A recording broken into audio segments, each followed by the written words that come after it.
আমার যখন যেটা মাথায় আসে আমি সেটাই তৈরি করে ফেলি আর সেটাই হয়ে যায় একটা রেসিপি। আজকেও এরকম একটা রেসিপি তৈরি করে ফেলেছি আলু দিয়ে। এতটা বেশি মজাদার হয়েছে যে আমি একেবারে 100তে 100 নম্বর পেয়ে গেছি আমার পরিবারের সবার থেকে। এখন আপনাদের থেকে কতটুকু নাম্বার পাবো এই পুরো ভিডিও দেখে আমাকে নাম্বারটুকু দিয়ে যাবেন। অনেকটা বলতে পারেন ফ্যাশন ডিজাইনাররা তাদের ফ্যাশন চিন্তাভাবনা প্রকাশ করে কাপড়ের মাধ্যমে, আমি আমার চিন্তাভাবনা প্রকাশ করি এই খাবারের মাধ্যমে। তো চলুন আজকে আমার চিন্তার কতটুকু প্রকাশ ঘটাতে পারলাম এই আলুর তৈরি খাবারটার মাধ্যমে পুরো রেসিপিটা দেখে নেওয়া যাক। প্রথমে আমি এখানে কয়েকটা আলু লবণ দিয়ে সিদ্ধ করে নিয়েছি একদম ভালোভাবে ভেতর পর্যন্ত। খুব ভালো করে সিদ্ধ করা হয়ে গেলে এগুলো নামিয়ে ঠান্ডা করে নেব। এরপরে উপরের খোসাটা ছাড়িয়ে খুব ভালো করে ম্যাশ করে নিতে হবে। চাইলে আপনারা এই আলুটাকে একদম চিকন গ্রেটার দিয়ে গ্রেট করে নিতে পারেন, আবার চাইলে আমার মতো হাত দিয়েই ম্যাশ করে নিতে পারেন।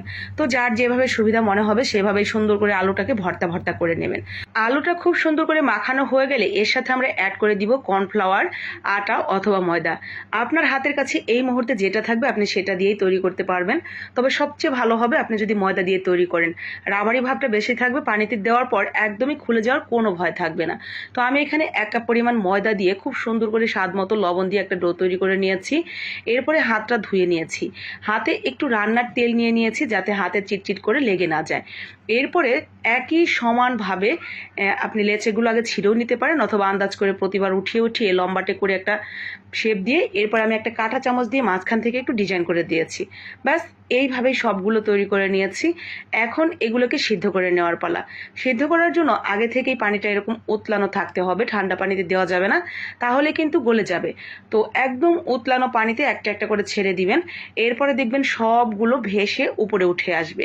যদি একদম পারফেক্ট থাকে তাহলে কিন্তু উপরে উঠে আসবে, আর যদি গলে যায় যে আপনার হয়নি তাহলে এগুলো একদম গলে পানির সাথে মিশে যাবে। তো অবশ্যই এই বিষয়টা খেয়াল রাখবেন।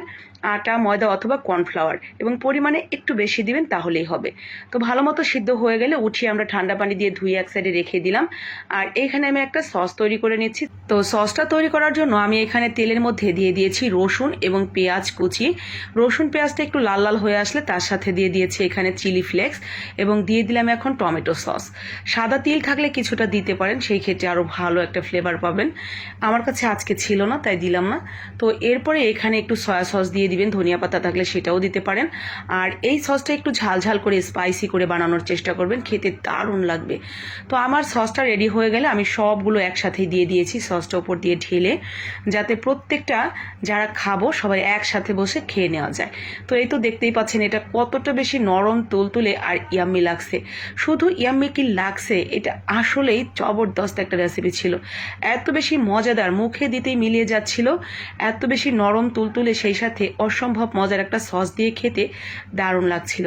তো আজকে আমার এই রেসিপির মাধ্যমে আমি আপনার কাছে কতটুকু নাম্বার পেলাম সেটা অবশ্যই জানাবেন। ভালো লাগলে অবশ্যই লাইক কমেন্ট করে শেয়ার করে দিবেন যাতে বাকিরাও নাম্বারিং করতে পারে।